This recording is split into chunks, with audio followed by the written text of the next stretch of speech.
Tavira.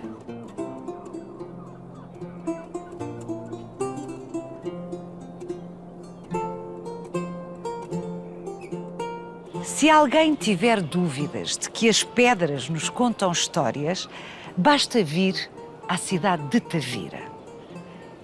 Estas casas falam-nos de um passado bem mais que próspero. Falam-nos de um passado nobre, altivo. Muito antes de, no século XIII, os freiros guerreiros da Ordem de Santiago terem conquistado o Algarve aos muçulmanos, já a povoação, a que chamamos Tavira, fora importante para fenícios. Estrategicamente implantada num território de ligação entre o mundo atlântico e o mundo mediterrâneo, Tavira teve durante muitos séculos um excelente porto de mar. Foi o porto de mar que deu a Tavira a fortuna.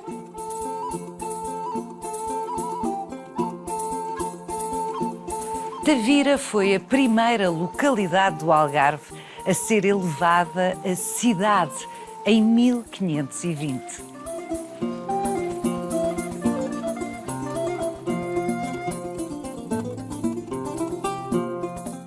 O prestígio de que esta localidade gozava mede-se ainda pela quantidade de igrejas, capelas e conventos que foram construídos ao longo dos tempos.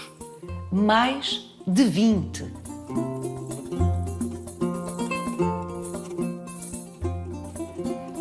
Mas não obstante o seu brilhante passado, Tavira é muito pouco mencionada na história de Portugal.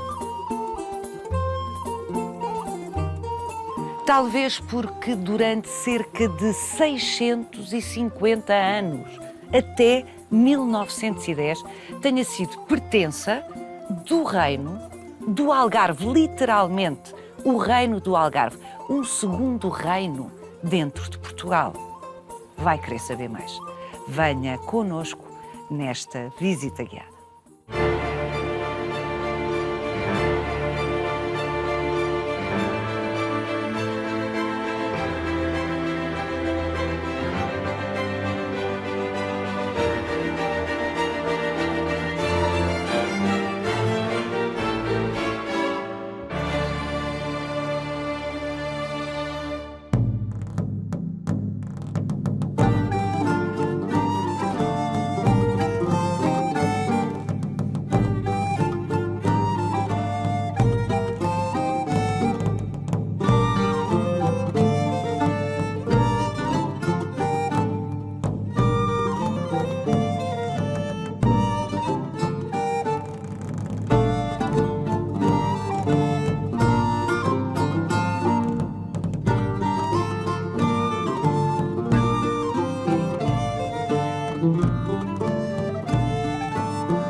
Luís Filipe Oliveira, este castelo, como tantos em Portugal, é de fundação muçulmana. E um dos poucos vestígios dessa fundação é provavelmente a torre em que nos encontramos, embora o castelo, como todos os castelos deste país, foram depois objeto de remodelações. Ele terá sido construído por meados do século XII, mas aquilo que hoje é visível é um castelo com características desde os muçulmanos ao século XX. Nós estamos no topo do morro, da colina de Santa Maria, e ao que sei, aqui houve fixações de populações desde muito, muito cedo. É um morro com ocupações muito antigas, muito anteriores a Cristo, do século V, eventualmente século VI, com fenícios, porque é um local estratégico. Um morro sobranceiro ao Porto de Tavira, na foz do rio Gilão, com uma característica particular: a saída da Barra não ficava localizada no sítio onde hoje a encontramos, porque foi aberta artificialmente no século XX, ficava mais para o Oriente. Isso obrigava qualquer navio a fazer um percurso até chegar ao porto, tornando visível a aproximação, quer fosse um navio mercantil, quer eventualmente um navio de guerra. Portanto, o porto, a qualidade do porto, justificam a fixação humana neste espaço e é provável que o nome da cidade, Tavira, deriva do nome árabe para refúgio. Bem, isso é gráfico. O castelo constrói-se para proteger as populações e as suas residências situam-se, na maior parte dos casos, dentro de muralhas, mas em quase todas as cidades ribeirinhas, com um rio ou com um mar próximo, tem uma tendência para que as construções associadas à pesca, à navegação, se vão instalando fora das muralhas. Em cima do local de trabalho dessas pessoas, como é óbvio, não é? Exato. Mas, Luís Filipe Oliveira, não foi só o Porto de Mar que atraiu populações a fixarem-se aqui. As riquezas agrícolas dos campos relativamente férteis dos arredores de Tavira, mas, sobretudo, algumas riquezas muito concretas da serra. A lenha, a caça, mas, sobretudo, os minérios da serra, que existiam em quantidade suficientemente importante para justificar o interesse de muita gente. Concretamente os fenícios, que é provável que fosse essa uma das razões que os trouxe até Tavira.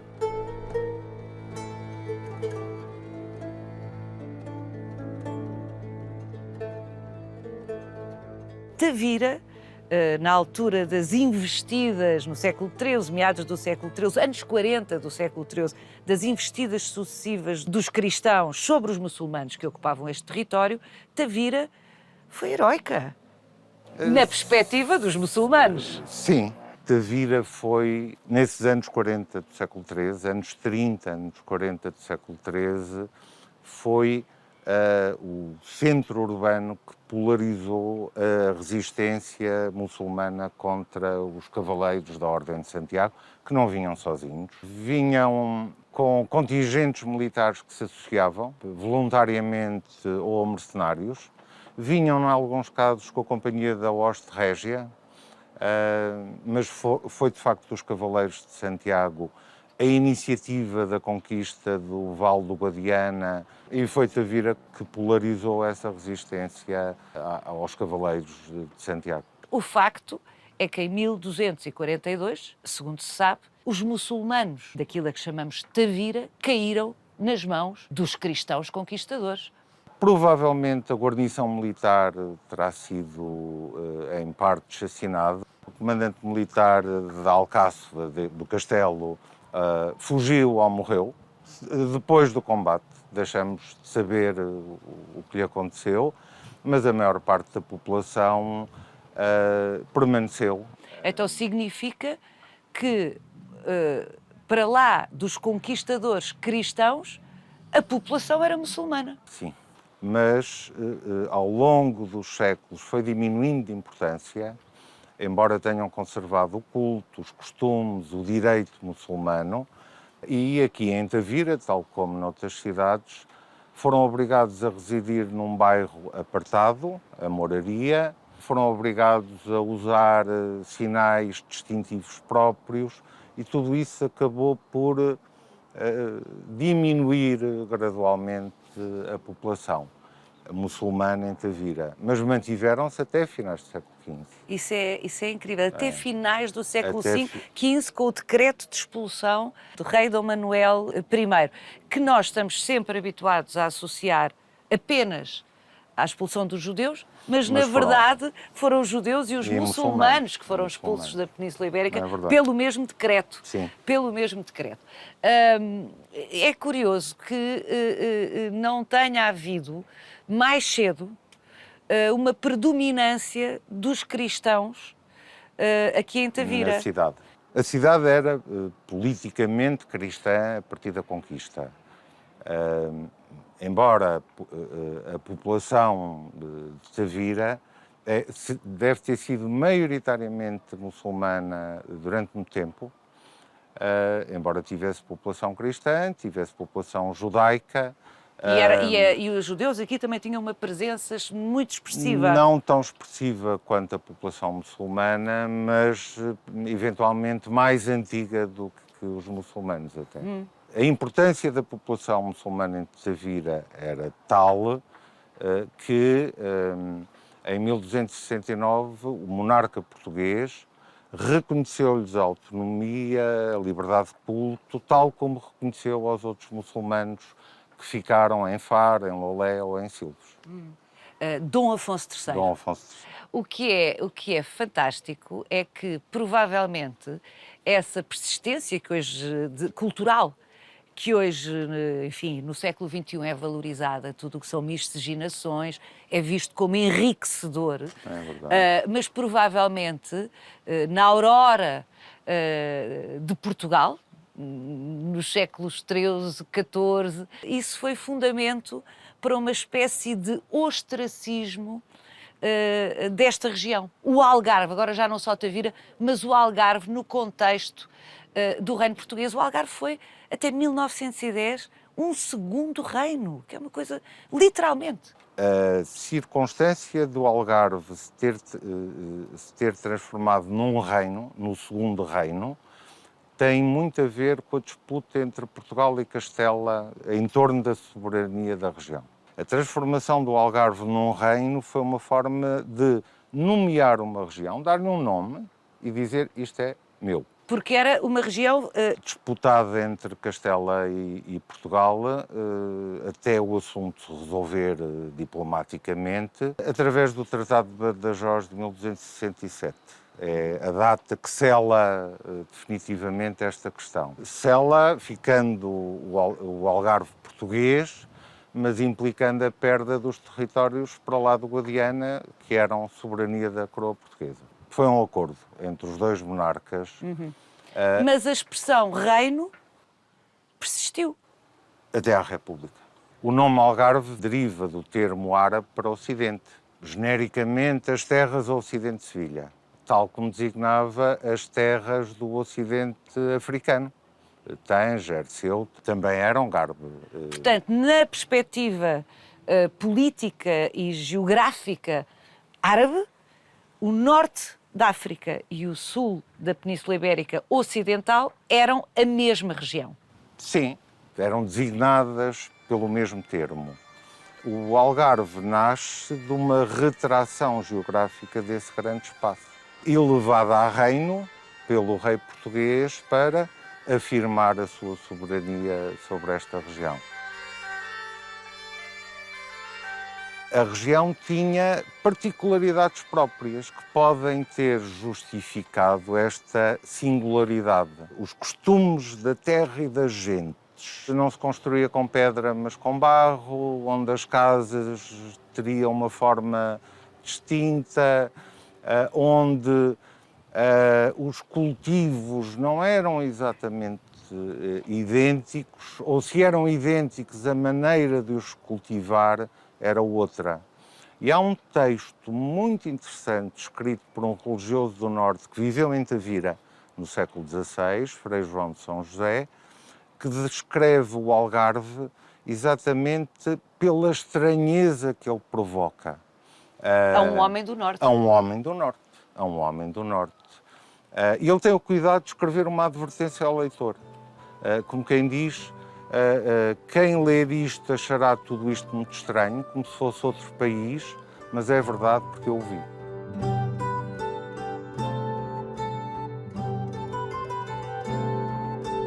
Quem em Portugal ouve dizer que no Algarve se vareja o figo e não a azeitona, e que o azeite o faz cada um em sua casa, pisando a azeitona com os pés, e que as uvas, para o vinho ser bom, depois de vindimadas, as deitam em terra, em monte, e as deixam apodrecer. Qualquer coisa destas, per si, traz consigo admiração a quem delas não tem experiência.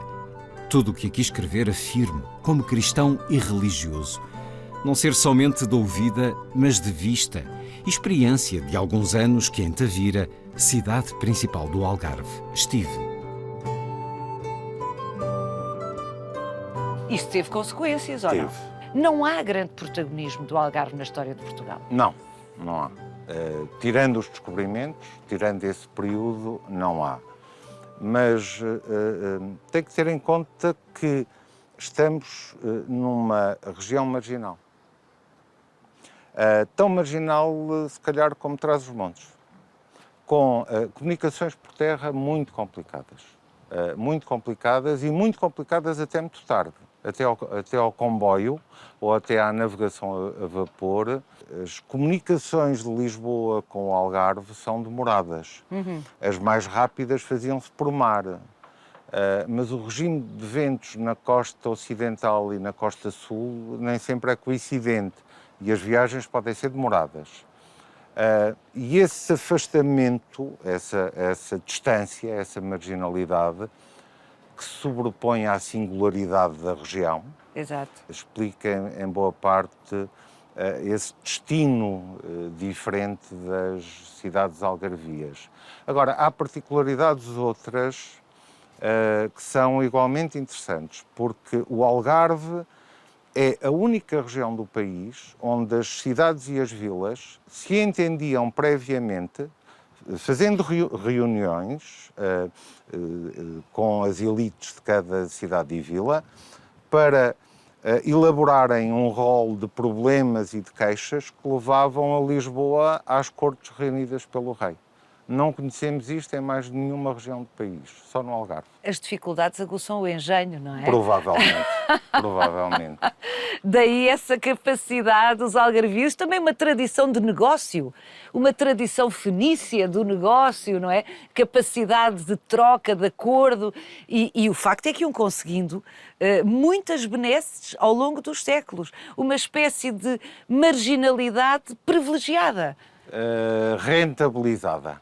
No fundo, rentabilizada. Porque Tavira, mas Tavira nisso é idêntico às restantes vilas e cidades do Algarve, depende do exterior. A economia do Algarve tem que se abrir obrigatoriamente ao exterior, porque não produz pão, cereal, em abundância. Tem que o ir buscar, por vezes à força, aprisionando barcos de passagem com cereal nos porões e que eram obrigados a aportar e a descarregar o cereal. Ou seja, estas terras algarvias, litorais, não eram apenas vítimas de corsários, eram produtoras de corsários. Tavira foi cidade de corsários.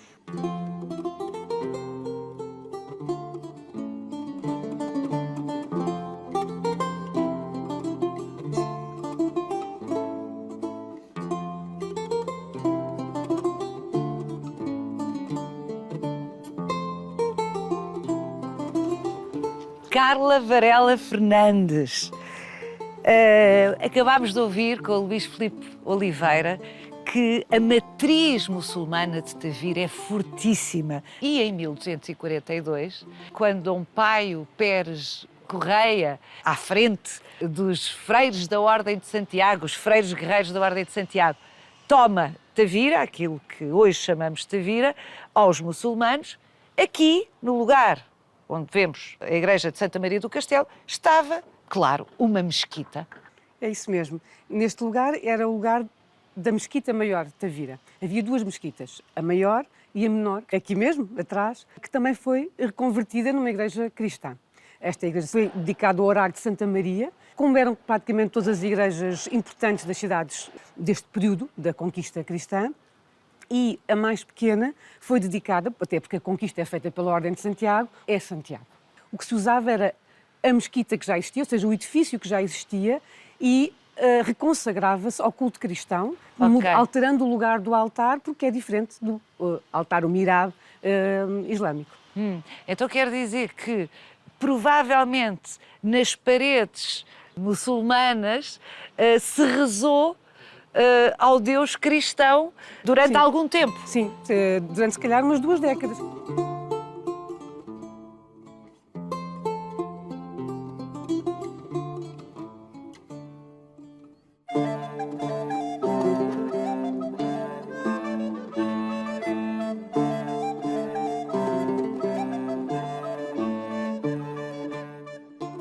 Normalmente, a última coisa a ser construída numa igreja é a fachada. E a última, dentro da fachada, normalmente é o portal.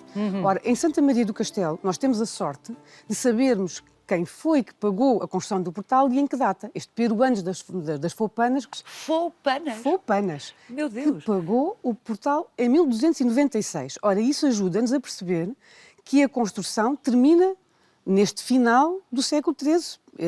O que é... Portanto, foi relativamente rápido, ou seja, 40 e tal anos depois Sim, da conquista. Não quer dizer de que Tavira. tenha começado logo a ser construída. Eu acho que há ali um período de tempo, como já vimos, em que isso não aconteceu. Que usaram a mesquita Usaram a como mesquita, templo o para edifício da celebrar mesquita. os rituais cristãos. Exatamente. E depois, no sítio da mesquita, foi então construído o templo cristão, de raiz. Este portal, pelas suas características, parece-me ser um portal um bocadinho posterior, provavelmente porque durante o século XIV houve uma série de terremotos no país e danificaram muitas igrejas. É provável que esta igreja tenha sofrido com algum desses terremotos e este portal, como eu digo, pelas suas características, parece um portal já do final do século XIV e início do século XV. E, portanto, é um segundo portal medieval que é muito interessante que seja mantido nesta fachada desta igreja, porque como nós olhamos para a fachada, verificamos que ela só tem de medieval o portal, só tem de original, ou seja, da época medieval, o portal. Ou seja, ele foi inserido dentro do projeto de reconstrução que vai decorrer nesta igreja, levado a cabo por um famoso e conhecido arquiteto italiano, Francisco Xavier Fabri, ao serviço do bispo do Algarve, Dom Francisco Gomes do Avelar, que reconstrói esta igreja após o terremoto de 1755. E o terremoto de 1755 foi devastador também para o Algarve. Exatamente. Não é? E esta igreja, em particular, estamos a falar dela, porque obviamente sabemos que caiu em grande parte, não tudo, como iremos ver, e ficou por renovar, por reerguer aquilo que tinha ficado destruído, ainda durante muito tempo. Portanto, só na década de 90 do século XVIII, com esta chegada deste novo bispo, Dom Francisco Gomes do Avelar, que fez uma parte da sua formação também em Roma, junto de personagens muito importantes, como o cardeal Ranucci, vai contactar, nessa sua estada em Roma, com a nata da intelectualidade romana. E quando volta para Portugal, lhe é dada a diocese do Algarve, ele encontra um Algarve muito depauperado, uma diocese muito depauperada e os edifícios em muito más condições. E, portanto, vai dedicar-se com esse arquiteto, que ele traz de Bolonha, o Francisco Xavier Fabri, a fazer um projeto para esta igreja, já com um estilo novo, e para muitas igrejas no Algarve. Portanto, há uma capacidade de empreendimento por parte deste bispo e deste arquiteto muito interessante, com já uma nova linguagem estética. E isso vê-se nesta igreja claramente, quer no exterior, nesta fachada, que enquanto vemos janelas em semicírculo, estes frontões, a utilização de pilastras, que depois englobam um corpo que parece estranho, porque é mais antigo, e isso é um dos aspectos mais interessantes da maneira de pensar destes homens, tanto daquele que encomenda, neste caso, o arcebispo, como do arquiteto, de um pensamento de respeito também pelas pré-existências, e vão integrar não só o portal, e no interior também mantém aquilo que sobrevive ao terremoto de 1755. Vamos entrar? Vamos?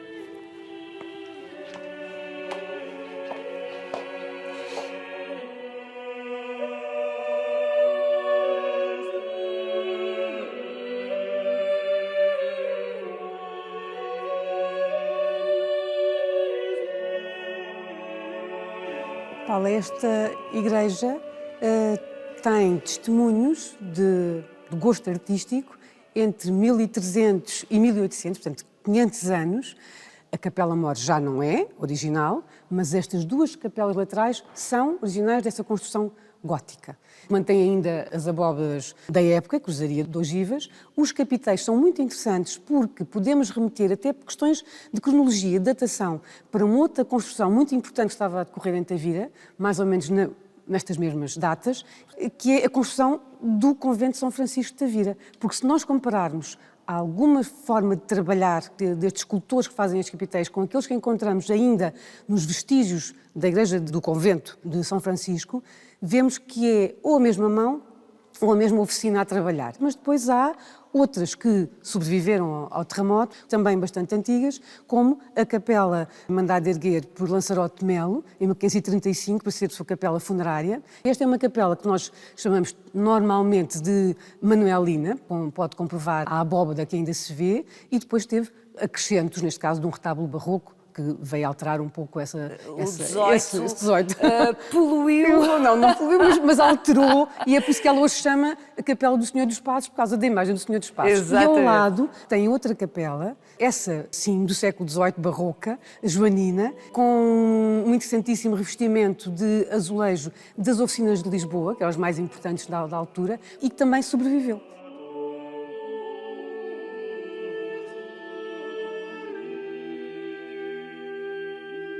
Temos uma igreja bastante ampla, mas que era ampla de origem, porque nós temos na igreja a cabeceira, que é a primeira parte a ser construída, ou seja, as duas capelas laterais definem a escala em largura e em comprimento de um lado, e como temos o portal original, sabemos que ela tinha este comprimento. Isso deu ao Francisco Xavier Fabri, ao arquiteto que aqui desenhou este plano, a escala... No século XVIII. No século XVIII, final do século XVIII e início do XIX.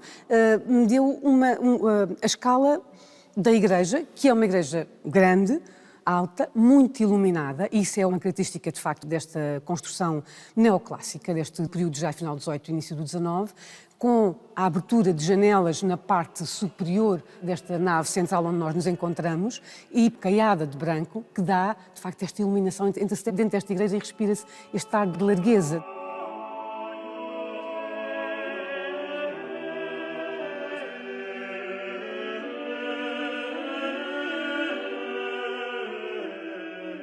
A Capela Mor, que nós hoje vemos com este retábulo já do final do século XVIII, do início do XIX, antes tinha, e isso é muito interessante ao falar de Tavira e desta igreja em concreto, teve no seu interior um retábulo de pintura do século XV, que é, como se sabe, uma raridade em Portugal. Há muito pouca pintura do século XV, nenhuma do século XIV, pintura sobre madeira, e em Tavira existe.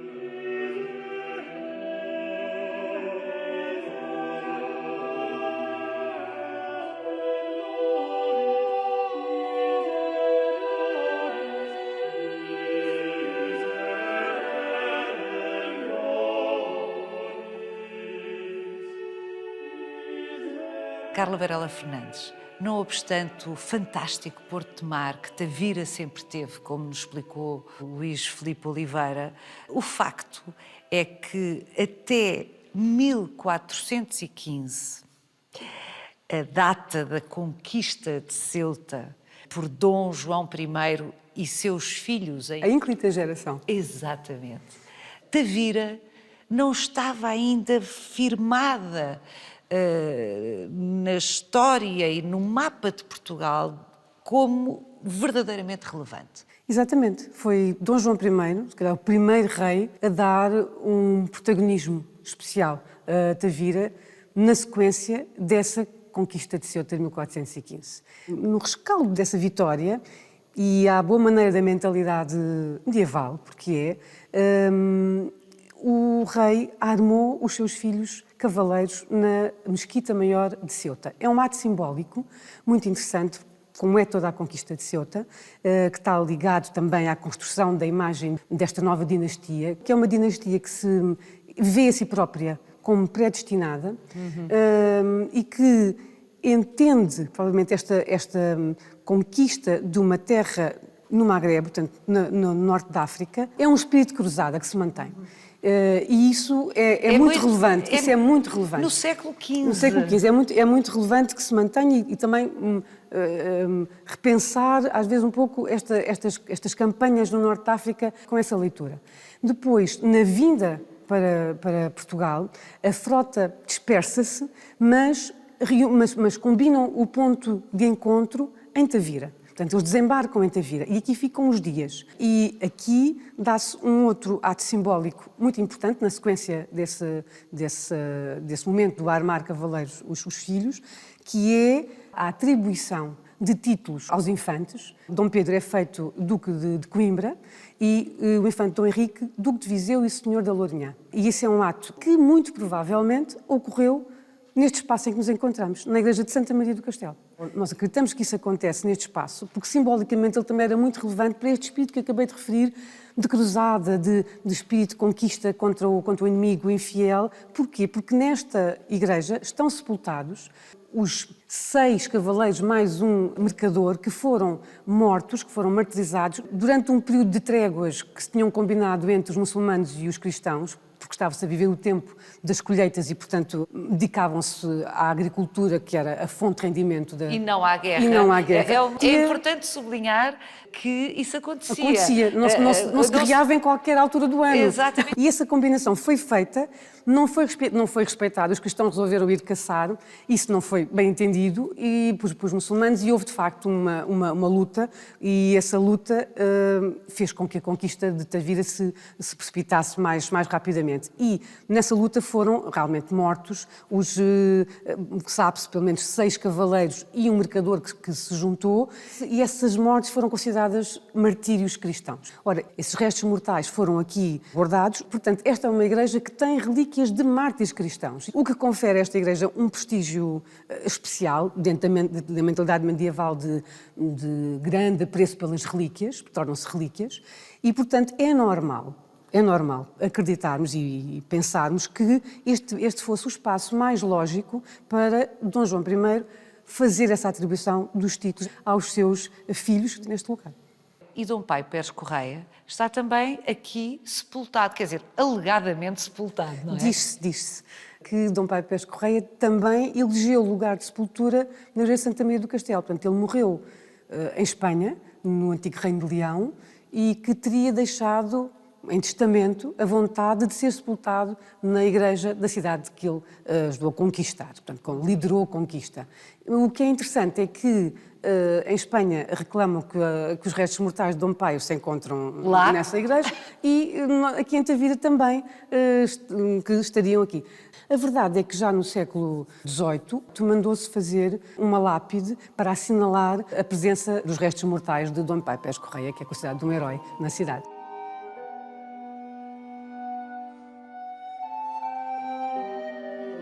Esta igreja, a igreja de Santa Maria do Castelo, perdura 700 anos depois da sua fundação como a mais importante desta urbe, desta cidade, Tavira.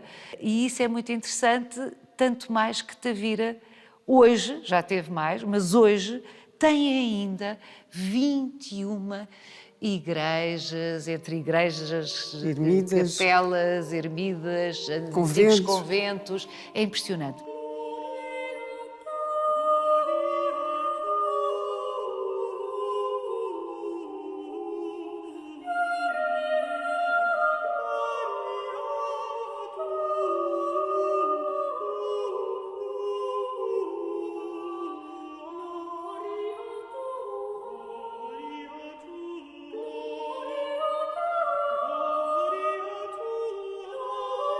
Vamos ver outra das tantas que podíamos ver. Outra a magnífica. Igreja magnífica, a Igreja da Misericórdia.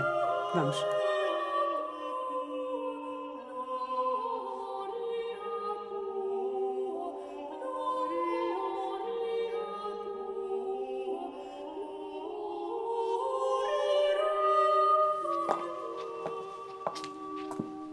Que portal extraordinário! Está tão bem restaurado que parece novo. Parece novo. E, de facto, é uma obra do século XVI, não é? De meados do século XVI. É o portal da Igreja da Misericórdia de Tavira, uma igreja que foi mandada construir pela Misericórdia mesmo, e que foi pedido pelo projeto todo a um arquiteto, o arquiteto André Pilarte, está documentado, e que foi um homem que trabalhou, por exemplo, no estaleiro, nas obras do Mosteiro dos Jerónimos, em Belém. Portanto, já tinha dado provas de qualidade, portanto, contrata-se um mestre e que no Algarve e nesta região, não só do Algarve, inclusivamente aqui do início da Andaluzia, vai estar presente e vai fazer outras obras. Com muitas características muito semelhantes àquelas que encontramos aqui na Misericórdia. Mas esta é uma obra realmente muito especial, porque ele, de facto, faz a obra toda, não faz só o portal. É uma igreja com características deste Renascimento tardio, que em Portugal o Renascimento é muito tardio, mas que nós reconhecemos claramente como uma arquitetura e uma escultura característica desta linguagem italiana, a romana, do século XVI, e que vem para Tavira exatamente com este mestre e com esta obra.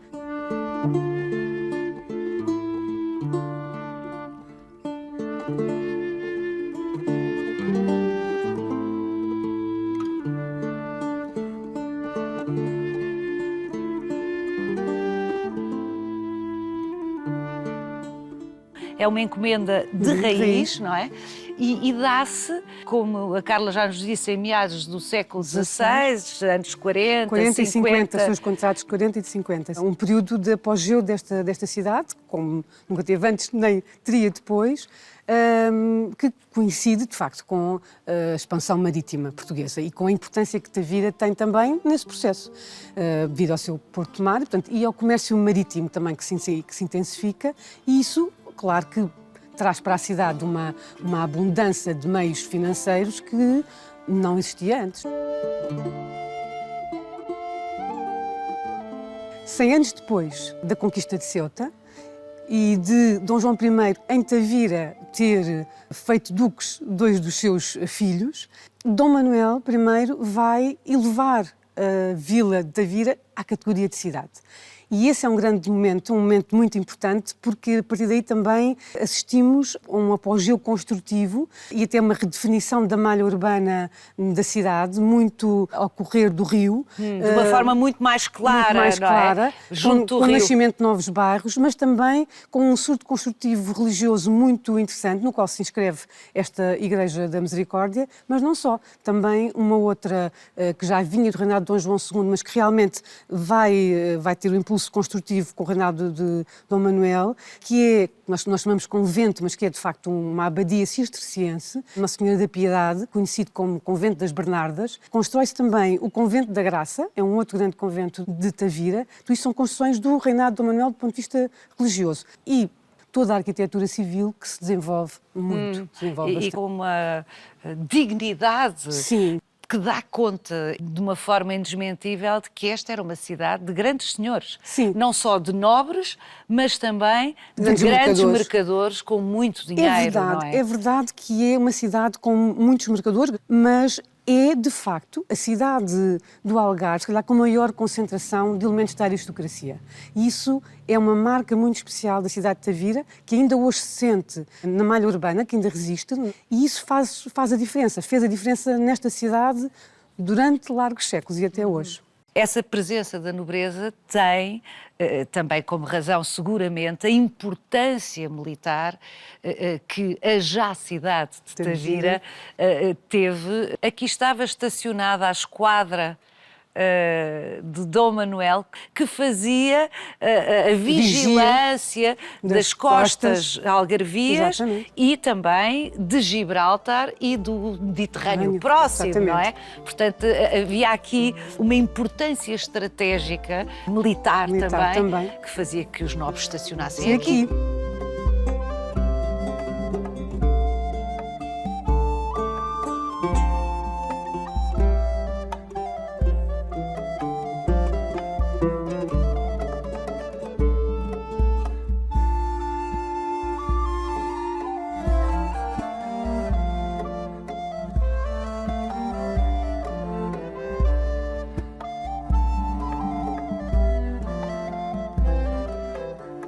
Carla, cá estamos nós numa igreja do século XVI, no caso, forrada com decorações do século XVIII.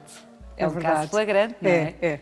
Isso acontece frequentemente nas igrejas portuguesas. Neste caso, temos uma igreja, como disse bem, de meados do século XVI, com toda uma linguagem formal própria do século XVI, com estes arcos amplos que assentam sobre estas colunas lisas com capitéis à maneira clássica romana, mas que o escultor, neste caso arquiteto e escultor, dá um toque diferente, com umas figuras fantásticas, com uma capela mor elevada, para a qual subimos por escadaria, e depois, mais tarde, recebe todo um revestimento azulejar joanino, ou seja, do reinado de Dom João V, que forra todas as paredes a mostrar as obras da Misericórdia. As 14 obras da Misericórdia estão aqui todas representadas. É um grande clássico, é um grande das clássico igrejas das Misericórdias. encomendadas pelas Misericórdias. Claro.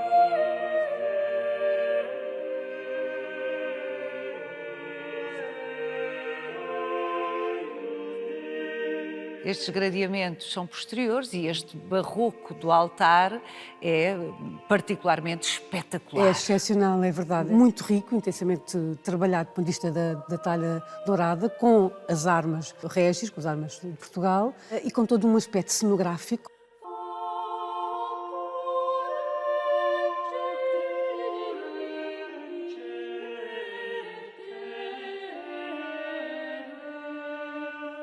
Carla Varela Fernandes, vou agora ter com o Daniel Santana, que é o meu terceiro interlocutor nesta visita guiada, porque precisamente ele vai pegar na história que nos está a contar sobre as várias campanhas construtivas em Tavira, vai pegar em finais do século XVII, inícios do XVIII, quando Tavira conheceu outro grande boom construtivo. Boom. Portanto, não esmorece, vai continuando. Vai continuando.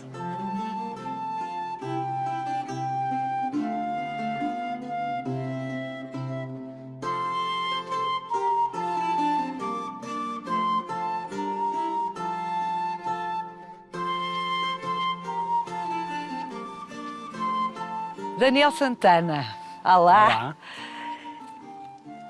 Ao que sei, esta casa não tinha este aspecto palaciano, elegante, até ao século XVIII. Não está completamente certa. Então? Porque a casa não era assim como a vemos hoje, não é? Mas esta casa foi nobre desde a sua fundação, em meados do século XVI, e pertencia a uma família nobre que em Tavira só podia estar ligada à defesa das possessões portuguesas no norte da África. Não era a família Aragão e Sousa. O palácio teria, ao início, um elemento que seria distintivo e diferenciador em relação a outras casas de Tavira. Era a sua galeria, a sua lógia, um elemento arquitetónico dentro da estética renascentista, de onde os donos da casa tinham uma visão panorâmica impecável sobre a cidade e sobre os seus arrabaldes. Em finais do século XVII, esta casa é conhecida na documentação como Casas da Galeria.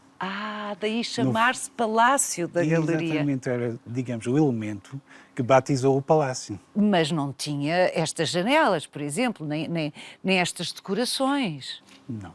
Há um facto que dita o destino desta casa no século XVIII e que vai justificar a grande reforma barroca que ela vai conhecer, que é o facto da família Aragão de Sousa não deixar descendentes. Isso faz com que o palácio, ou esta casa, caia nas mãos do Hospital do Espírito Santo, por testamento. A casa está devoluta e os responsáveis do hospital não sabem bem o que é que iam de fazer com ela. Até porque é enorme, não é? É enorme. Talvez no século XVI não fosse tão grande quando foi construída, mas o facto é que esta linha no urbanismo de Tavira sobressai. Exato.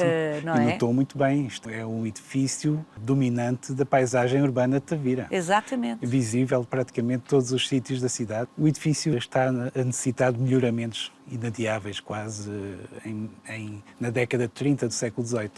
O que é que decidem os responsáveis do hospital?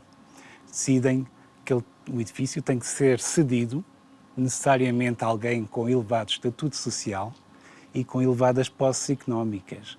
Para reabilitar a casa. Para promover o melhoramento da casa. Quem vem do Brasil nesta época vem com algumas posses, necessariamente. Com muitas posses, não é? Sim. Estamos a falar do século XVIII, o século do ouro. O desembargador João Leal da Gama Ataíde, quando regressa a Tavira, vai contratar o Diogo Tavares de Ataíde. O arquiteto que vai dar uma feição à casa que ele passa a possuir, que é a feição que ele quer que a cidade veja nele. Exato. O encomendador da casa é uma magnata local. Esta conversa é muito interessante, Daniel, porque nos lembra, nós todos sabemos, mas é bom de vez em quando lembrarmos que, por melhor que seja o arquiteto, por melhor que seja o artista, dificilmente consegue produzir obras que marquem o seu tempo se não tiver encomendadores. Portanto, aqui é tão importante a figura do arquiteto como a figura do encomendador.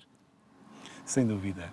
O arquiteto Diogo Tavares de Ataíde é a figura principal da arquitetura algarvia desta época. Ele inicia a carreira como escultor, como canteiro. E terá sido uma formação que lhe terá sido muito útil, porque aprendeu o desenho e a composição dos entalhadores. O curioso é que encontramos documentos que designam, ou que se referem ao Diogo Tavares de Ataíde, como entalhador de pedra. O que é que isto significa? Significa que ele transporta para a pedra as formas que habitualmente encontramos na talha. E isso é uma das marcas que distingue o Diogo Tavares. Ele é considerado o principal introdutor da arquitetura barroca no Algarve.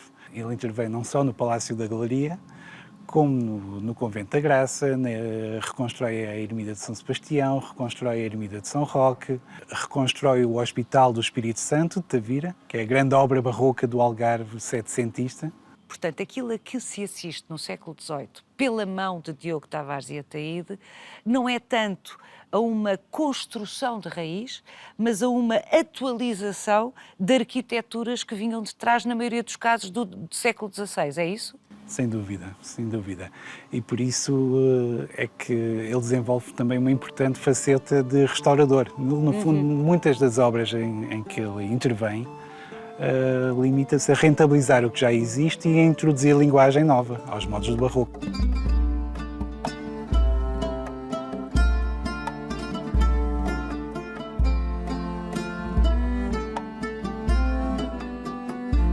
Daniel, Portugal é um país muito antigo e, portanto, todas as localidades desta velha nação tiveram, como Tavira, momentos áureos, momentos de depressão. O que é que torna Tavira singular? O que torna Tavira singular, na minha opinião, é a sua história e a imagem consistente do passado que ela guarda. Não é? E é uma história ampla. Vestígios desde o século VII e VIII a.C. até a arquitetura modernista do século XX. Vestígios de várias épocas que foram, felizmente, sendo conservadas. No centro urbano gerou uma casa-tipo, cujo modelo identificamos e vai perdurar entre o século XVI e o século XVIII, XIX, praticamente sem grandes alterações. O uso dos materiais tradicionais, vários elementos atraentes, como as portas e janelas perfeitamente simétricas, pelos telhados de tesoura, as portas de reixa. O Orlando Ribeiro foi o primeiro a falar desse elemento, provavelmente o mais particular, o mais específico no casario de Tavira, que são esses telhados tesoura ou tesouro.